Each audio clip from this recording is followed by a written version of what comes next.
Halo semuanya, gimana kabar kalian? Mudah-mudahan kalian sehat selalu ya. Ketemu lagi dengan saya Aditya Yudhistira di channel Matematikawan. Nah, di video kita kali ini saya akan ngelanjutin materi belajar dari nol tentang vektor part 2-nya. Langsung aja kita mulai.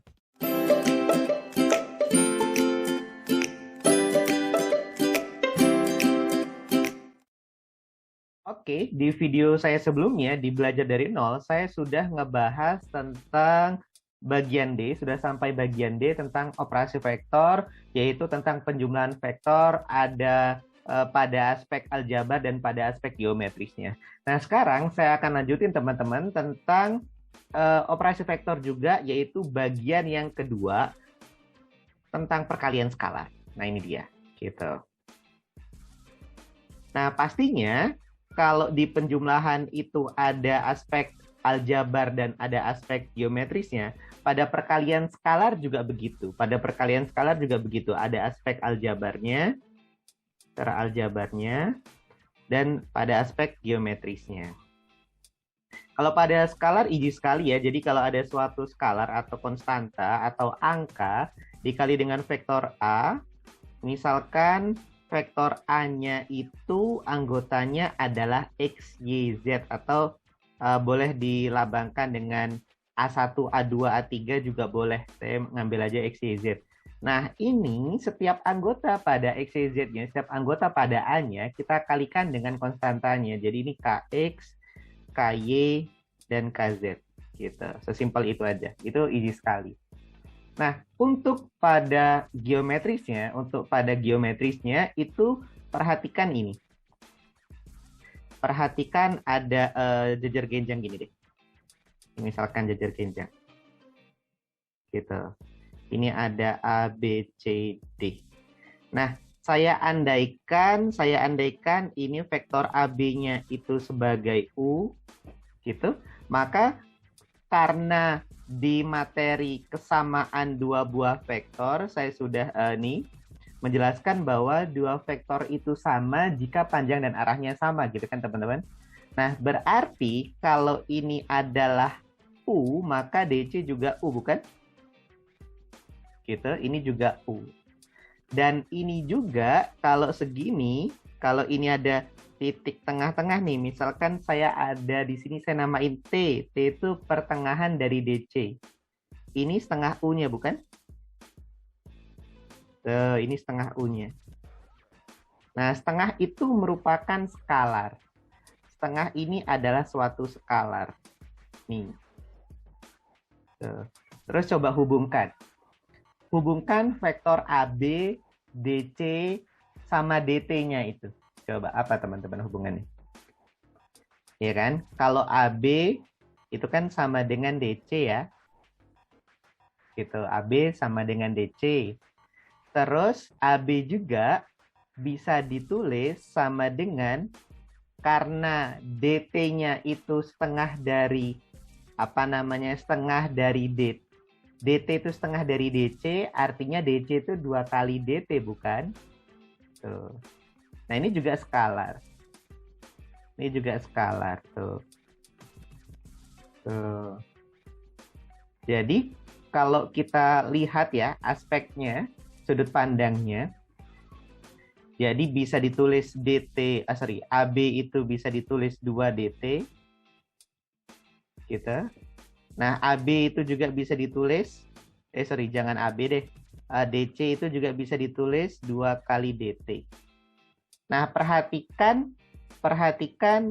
AB sama DT dengan DC sama DT. Kalau AB dan DT gimana hubungan AB dan DT? AB dan DT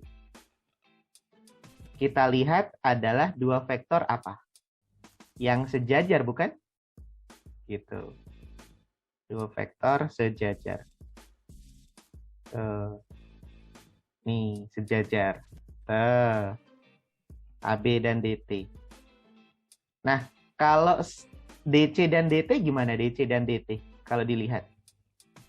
DC dan DT.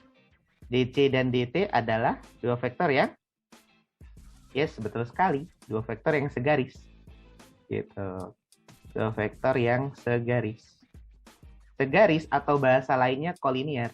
Gitu. Nah, ini dia. Tuh. Jadi kalau ada nanti tentang istilah kolinier atau dua vektor yang segaris, itu menggunakan perkalian skalar. Jadi kalau mau dibikin sebuah teori, jadi jika A dan B adalah dua vektor yang segaris atau sejajar, gitu, segaris atau sejajar, maka A itu bisa ditulis K kali B, atau dibalik juga boleh. B sama dengan K kali A juga boleh. Apa yang membedakan? Yang membedakan hanya konstantanya doang. Gitu, hanya membedakan hanya konstanta. Tapi secara komponen X, Y, Z nanti bisa sama. Gitu. Oke? Clear ya? Gitu ya, teman-teman? Jadi kalau ada nanti kata-kata segaris atau sejajar, bisa ditulis dengan perkalian skalar seperti ini. Saya kasih contoh. Contohnya misalkan begini. Contoh soal. Misalkan ada 3 titik ya. 3 titik. Jangan gitu, misalkan A. Kita ada suatu titik A. A-nya misalnya adalah X, Y plus 2,5 gitu. B misalkan 8,7, negatif 1. C dan C misalkan koordinatnya 2 min X, 3, misalkan saya ambil berapa ya? 11 deh kita. Gitu, 11 adalah 3 titik yang segaris. Gitu. Segaris. Pertanyaannya, maka X tambah Y-nya berapa? Nah, ini misalkan. Ini easy sekali gitu ya. Jadi kita lukis aja, misalkan ada 3 titik ya. Random aja gitu. A, B, dan C misalkan seperti ini. Nah, karena tadi kalau segaris itu bisa ditulis dalam bentuk perkalian seperti ini ya teman-teman ya. A sama dengan KB, tapi kita harus tahu dulu vektornya apa. Nah, di sini belum ada vektornya, baru 3 titik ya. Ini 3 titik, ini titik. Dalam 3 titik ini, vektornya apa aja? Vektor yang dapat ditulis itu ada 6, termasuk yang lawan arahnya ya gitu. Jadi bisa aja vektornya bisa AB, bisa BC, bisa AC, bisa lawan arahnya, bisa BA, bisa CB, dan juga bisa CA. Nah, dari sini ambil 2 vektor. Random aja. Tapi yang nggak random-random banget ya. Maksudnya ngambilnya nggak random-random banget. Maksudnya ambil yang ada A, yang ada B, dan C. Jadi ambil 2 vektor yang ada A, B, C-nya. Jangan AB sama BA, gitu.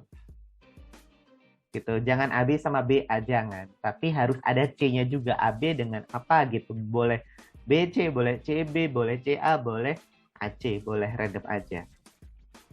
Nah, andai saya ambil AB dan BC. Gitu. Nah, saya tulis BC sama dengan KAB. Boleh ditulis AB sama dengan KBC juga nggak apa-apa. Nanti yang membedakan hanya K-nya. Tapi untuk X, Y, Z-nya akan sama. Karena tujuannya adalah mencari X dan Y yang dicari. Nah, ini yang dicari. Gitu, ini yang dicari, X dan Y-nya. Nah, berarti vektor BC itu kan kita tahu bahwa C dikurang B ya. Gitu. K dikali B dikurang A gitu, teman-teman. Nah, C dikurang B, langsung aja. C dikurang B, saya tulis dulu aja deh ya. Ini 2 min X, kemudian 3, 11, dikurangi titik B-nya 8, 7, min 1, negatif 1, sama dengan suatu konstanta dikali titik B-nya titik B-nya tadi 8, 7, negatif 1, gitu, dikurang titik A-nya adalah X, Y plus 2, dan 5. Gitu, teman-teman. Nah, jadinya itu berapa itu? 2 min X dikurang 8 berarti negatif 6 negatif X, gitu. 3 dikurang 7 negatif 4. 11 dikurang min 1, 11 dikurang negatif 1, 12. Gitu. Sama dengan K dikali dengan 8 min X dikali dengan di bawahnya itu menjadi 5 min Y, bawahnya negatif 6. Nah, itu dia. Nah, sekarang dari susunan itu, lihat mana yang ada angkanya. Yang ada angkanya yaitu lihat baris ketiga. Lihat baris ketiga. Baris ketiga adalah 12 sama dengan K dikali negatif 6. Sehingga dapat K-nya sama dengan negatif 2. Tuh, dapat tuh K-nya negatif 2. Balikin lagi ke atas. Gitu, balikin jadinya dari baris 1 sekarang.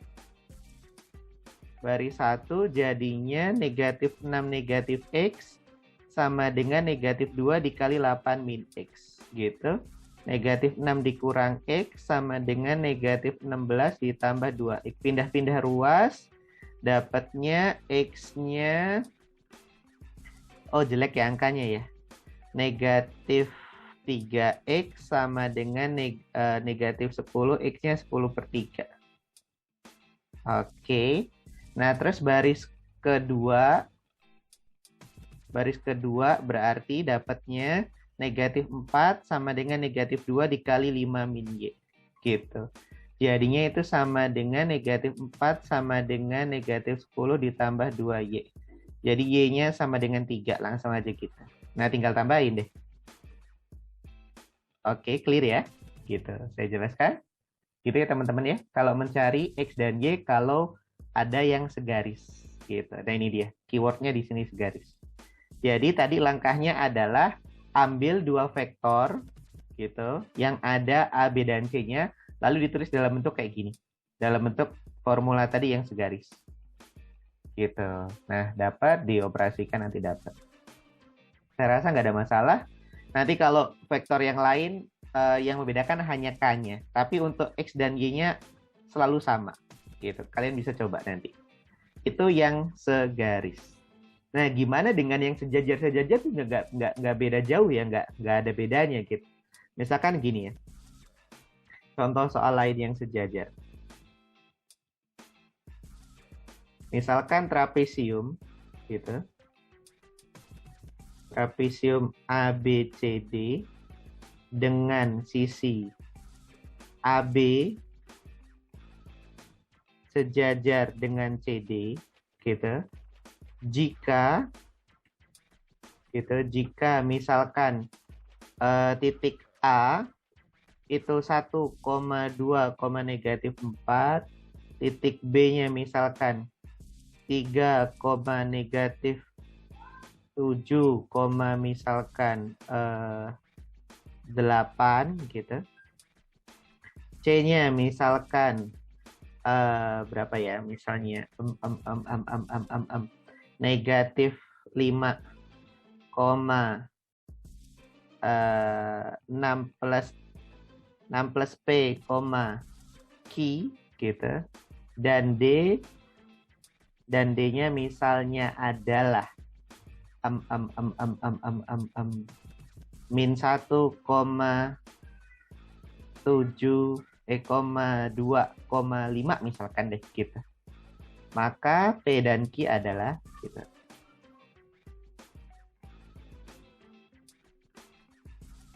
Nah, pada dasarnya sama. Kan ini yang sejajar nih. Ya wes. Kalau sejajar tadi sama formulanya. Berarti bisa ditulis AB itu sama dengan KCD. Atau dibalik juga nggak masalah, teman-teman. CD sama dengan KB juga nggak masalah. Nanti yang membedakan hanya K-nya. Tapi untuk urusan P dan Q akan sama nanti gitu. Berarti ini B dikurang A sama dengan K dikali D dikurang C.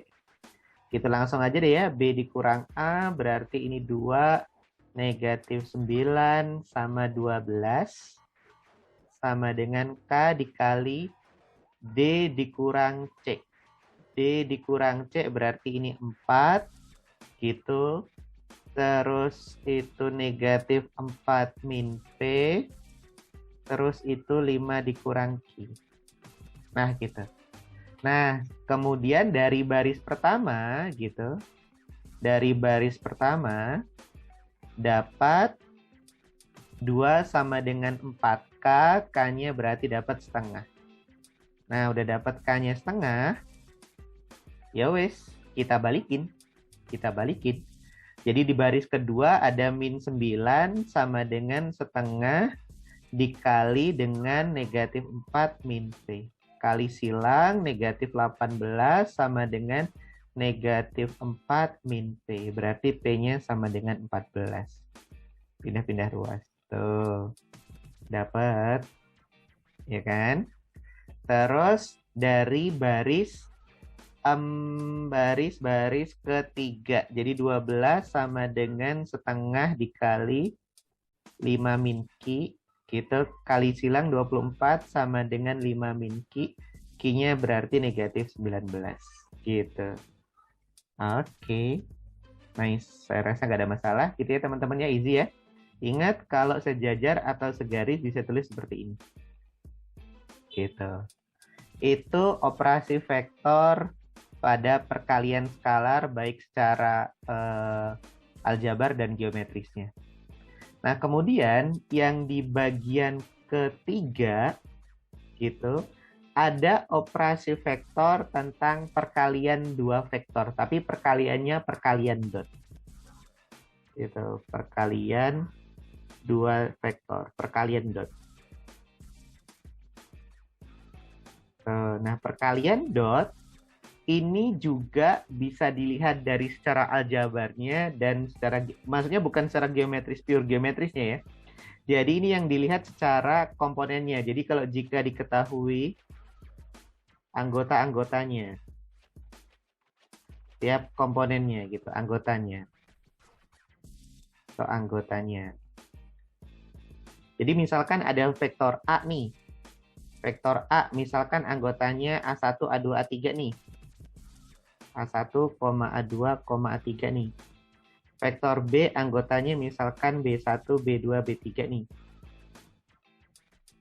Nah, perkalian A dot B, maka A dot B, gitu. Dot ya pastinya pakai titik ya.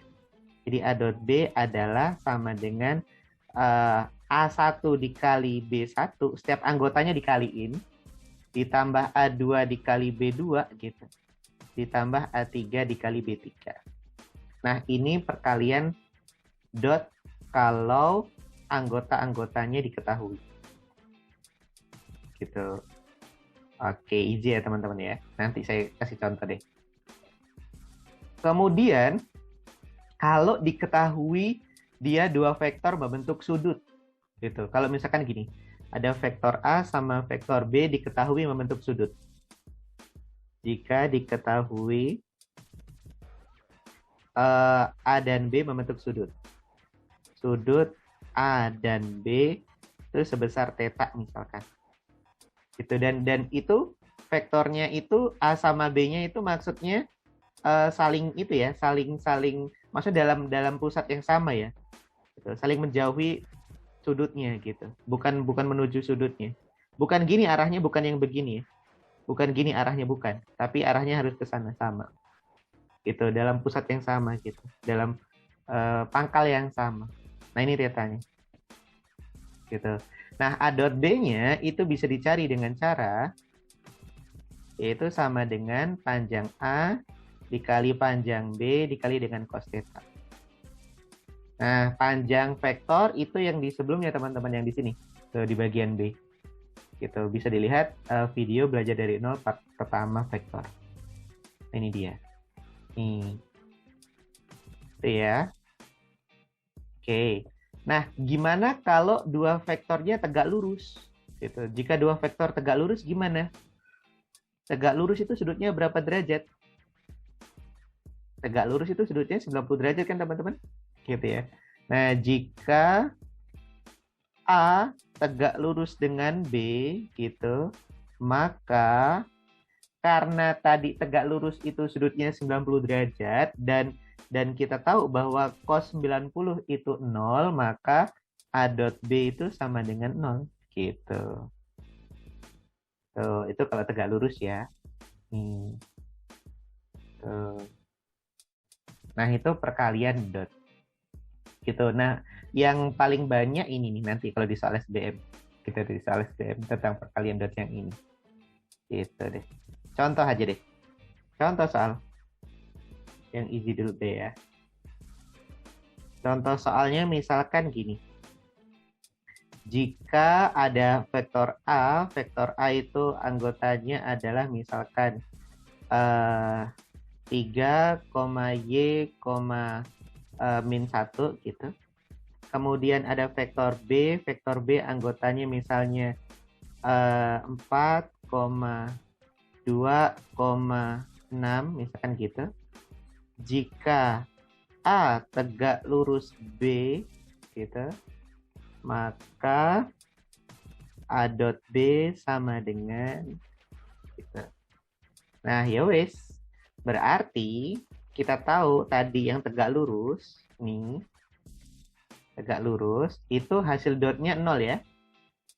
Gitu, A dot B sama dengan 0. Nah, ini dia. So, ya wes, dilanjutin.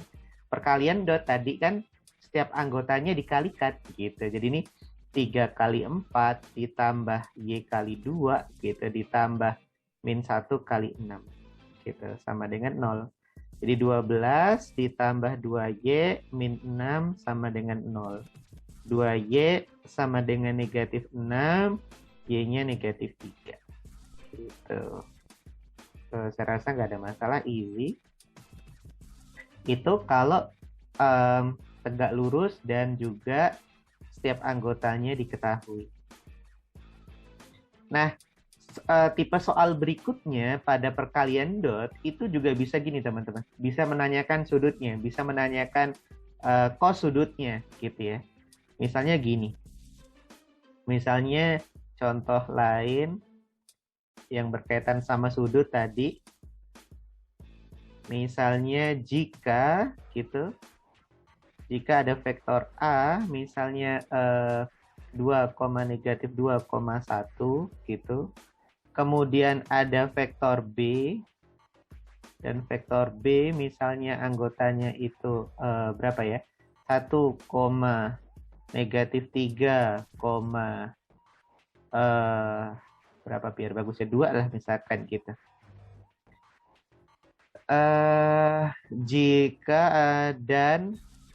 Jika A, B gitu maksudnya ya. Terus dan sudut yang terbentuk gitu, dan sudut antara A dan B adalah theta gitu, maka sin tetanya berapa? Loh bang, kok ada sin theta bang? Sedangkan formulanya tadi hanya cos theta nih. Ini kan formulanya hanya cos theta nih. Gitu. Kok ada sin tetanya di sini? Ingat trigonometrinya. Nah, gitu. Nanti saya bahas deh ya. Tentang trigonometri sendiri belajar dari nol, belajar dari nol. Yang ini dulu sementara ya. Kita bahas yang penggunaan sudutnya gitu pada perkalian dot. Gimana tuh? Tadi kan kita tahu bahwa A dot B adalah panjang A dikali panjang B dikali cos theta gitu ya. Nah, berarti cos theta-nya adalah A dot B, aljabarin aja pindah ruas, dibagi dengan panjang A, panjang B. Gitu ya teman-teman ya. Nah, ini dia. Tuh. Nah, ya wes, berarti kita cari dulu itu sementara. Jadinya A dot B-nya 2 kali 1 itu 2, gitu kan ya. 2 gitu. Ditambah min 2 kali negatif 2 dikali negatif 3 itu positif 6. 1 kali 2 ya 2. Itu ditambah per panjang dari A ini berapa teman-teman? Akar dari 93 ya, gitu. Yang ini panjang dari B-nya adalah akar 14. Nah, gitu teman. Mencari panjang ini ya, jangan lupa ya. Tuh, dikuadratin seperti nyari Pitagoras. Nah, berarti cos theta-nya adalah 10 per 3 akar 14. Nah, kalau udah sampai sini gimana Bang? Gitu. Ya, caranya ingat identitas atau gambar segitiga. Boleh pakai identitas, boleh pakai segitiga. Identitas yang dipakai apa? Yang ini nih. Sin kuadrat theta ditambah cos kuadrat theta sama dengan 1. Sehingga sin kuadrat theta adalah 1 min cos kuadrat theta. Ini dia. Nih. Terus disapti itu deh, cos theta-nya masukin ke sini. Jadi dapat sin kuadrat theta adalah 1 dikurang 100 per 9 kali 14 berapa itu? 9 kali 14 adalah 90 tambah 36, 126. Nah ini mau dikecilin boleh. Dibagi 2, 50 sama 63. Gitu, baru samain penyebutnya, yaitu per 63, satunya jadi 13 per 63. Nah itu dia, itu sin kuadrat theta. Jadi sin theta-nya tinggal diakarin deh. Gitu. Sin theta-nya berarti akar dari 13 per 63. Nah boleh dirasionalin bergantung opsinya nanti. Gitu tuh. Itu tentang perkalian dot. Itu ada banyak tipe, nanti soal-soal tentang perkalian dot saya bahas tersendiri untuk soal-soal SBMPTN-nya. Sementara kalau perkalian dot itu dan perkalian skalar itu 2 soal ini yang belajar dari nol, yang part 2 nanti yang proyeksi dan soal-soal latihan tipe SBMPTN-nya saya bahas di video selanjutnya. Gitu, makasih ya. Sampai ketemu lagi, tetap jaga kesehatannya dan jangan lupa tetap latihan nih. Ciao.